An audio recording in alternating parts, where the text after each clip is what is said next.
કપા વીણવા અમે કપા વીણવા ગયો છું હું.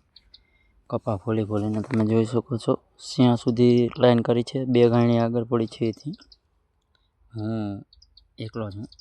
કપા ઠેઠ છે હજી આગે સુધી દેખાય ત્યાં સુધી, સામે સુધી કપા દેખાય ને ત્યાં કપા છે.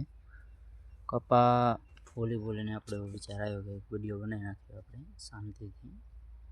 તમે સાચું કહેજો કે જે માણસ કોઈ કંદડતું હોય કોઈ બી નહીં તો એનું શું કરવું પડે? કોઈ બી વસ્તુ ઘરના હોય કે બહારના હોય તો શું કરવું પડે? અત્યારે ઘરની પોઝિશન એવી હોય તમારી, કોઈ બી માણસની, અમારી હોય તમારી હોય, આડોશી પાડોશીની કોઈ બી હોય, પણ મદદ કરો જેનાથી કોઈને કંદડશો નહીં. રામ રાજ્ય તેમાં પ્રજા સુખી આપણે કહેવાય છે ને, પહેલાંની ગઈડિયાની કહેવત છે.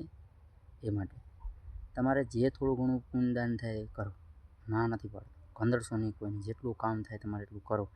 કોઈની એવી ઈર્ષા ન રાખશો કે તમે જેનાથી તમારું મન દુભાય. મનને શાંતિ મળવી જોઈએ. મન સારું તો તન સારું, તન સારું તો આડોશી પાડોશી હવા દારૂ બધું સારું. પણ કહેવાનો અર્થ એવો છે કે કોઈને કંદડશો નહીં. આ ઓલરેડી મારી વાડી છે, એમાં જીરું વાવ્યું છે. અહીંયા બધે જીરું છે. 10 વીઘાની અહીંયા મારે વાડી છે ને પડખેના ખેતરમાં એરડા છે. આ તમે જોઈ શકો છો.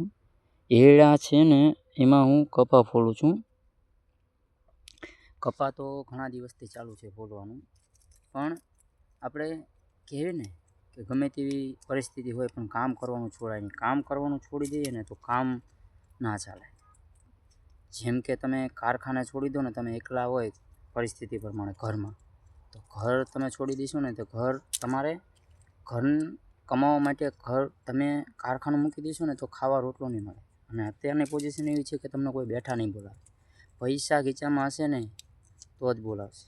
એના માટે કામ કરો, ગમે તેની કોઈને હેરાનગતિ ના કરશો. જેટલું બને એટલું સપોર્ટ કરો મને, જેનાથી હું વહેલા હેઠ ઇન્કમ મારા ચાલુ થઈ જાય યુટ્યુબમાં અને હું ગરીબ માણસોની સેવા કરી શકું.